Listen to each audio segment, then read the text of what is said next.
পার্বত্য চট্টগ্রাম বিষয়ক মন্ত্রী দীপেন দেওয়ানের পদত্যাগ নিয়ে নতুন করে বোমা ফাটালেন বিএনপির উপজাতি বিষয়ক সহ সম্পাদক ও সাবেক সেনা কর্মকর্তা মনীষ দেওয়ান। মঙ্গলবার নিজের ফেসবুক অ্যাকাউন্টে দেয়া এক পোস্টে তিনি দাবি করেন, শারীরিক অসুস্থতা নয়, রাঙামাটি জেলা পরিষদের চেয়ারম্যান পদে মনোনয়নকে কেন্দ্র করে সৃষ্টি হওয়া দ্বন্দ্বের কারণেই মন্ত্রিত্ব হারিয়েছেন দীপেন দেওয়ান। ফেসবুক পোস্টে মনীষ দেওয়ান লেখেন, দীপেন দেওয়ান তার মন্ত্রিত্ব হারিয়েছেন শুধুমাত্র একটি কারণে, তিনি আসন্ন রাঙামাটি জেলা পরিষদের চেয়ারম্যান পদে মনোনয়নের জন্য আমার নাম সুপারিশ করেছিলেন।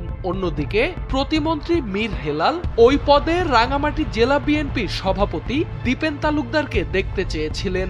মনীষ দেওয়ান আরো লেখেন, খুবই দুঃখজনক যে সুপারিশের এই দ্বন্দ্বে আমাদের পূর্ণমন্ত্রী, পাহাড়ি বাঙালির প্রিয় নেতা এবং সর্বোচ্চ ভোটে নির্বাচিত দীপেন দেওয়ান হেরে গেছেন।